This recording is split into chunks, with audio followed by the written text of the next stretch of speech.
Hello, friends. This is Dave Hurwitz, executive editor at ClassicsToday.com, here with video recaps, new videos about old videos. And today I'm going to talk about three videos that are sort of near and dear to my heart, one of which is a series that I'm still in the middle of working on and sort of trying to think about. But that's the joy of this. We just keep going and there's no rush. Anyway, number one, what is it? Oh, yeah, that's the one. Keys and feelings, well-tempered music.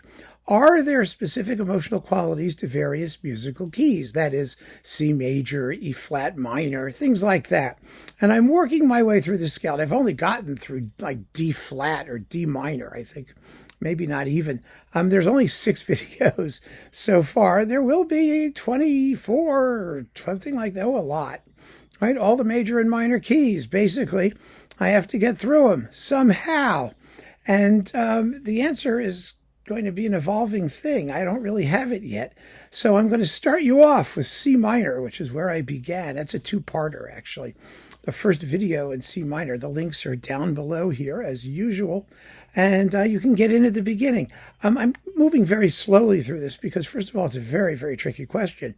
Do specific keys evoke specific emotions? Who knows? Some composers thought they did, that's for sure.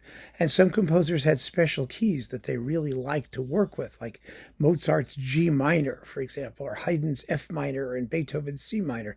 They usually have minor keys, except for Schubert, who had C major.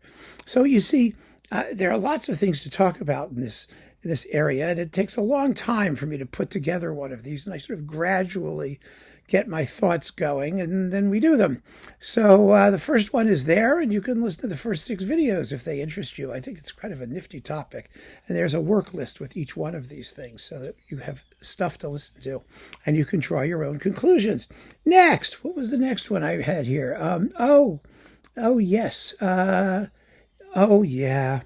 One of my chats, there are over 500 music chats on this channel. That's the playlist for people who'd rather talk about music than listen to it. And there are many of those out there. Who are we kidding? It's fun to talk about music. That's why we're doing this, right?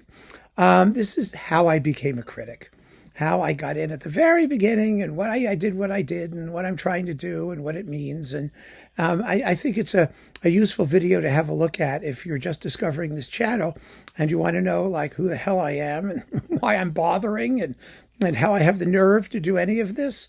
You can give that one a shot. I think you'll find that also very, very interesting. At least I hope you will.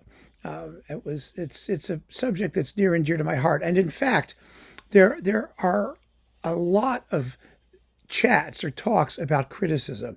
I'm very, very deeply concerned with what's happening to the profession of music critic. I love the history of the profession of music criticism. I think doing music criticism is a very serious, even noble profession. And most of it's done horribly.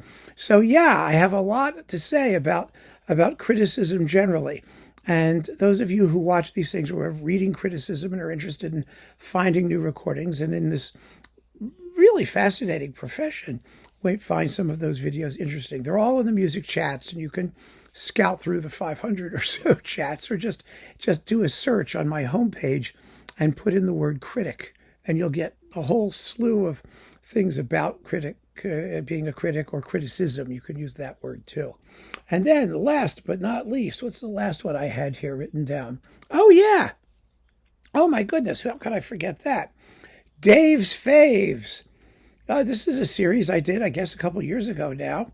But I did a lot of them. So it took a while.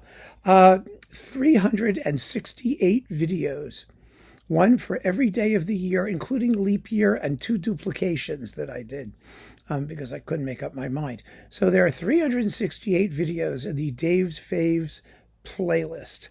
That's a lot of stuff, but I wanted there to be at least one video and one choice of recording for every single day of the year. For those of you who wanted to go on a major musical journey and trust me enough to recommend the recordings in question, there they all are. A whole year's worth of listening in 368 videos, or a year and 4 days worth of listening, or 3 days if it's leap year. I think, or 365 days right out of the year, or 366, something like that. Well, there's a lot. It's a year and a couple extra. And I hope you can go through them and enjoy them. And a lot of these things do have sound clips and stuff where I could get permission to use them. It's always a question of copyright restriction and getting permission, but I did try. And there's some really wonderful recordings there. They're not the same as the greatest recordings ever or the reference recordings. A lot of them are, I confess, because I think we have to come up with different angles to find the best recordings, of course. And no one knows what the mode of entry will be for any one listener. But that's a big series, and I'm rather proud of it, and I hope you can dip into it at your leisure and have some fun, and you can see which composers I'm talking about for each of the videos, and you could pick the ones that interest you the most if you don't want to do the whole thing, which I can really understand. So there you have it. 3 more recap video things. Enjoy them, my friends. Just enjoy them. Thank you for listening, and keep on listening. Take care.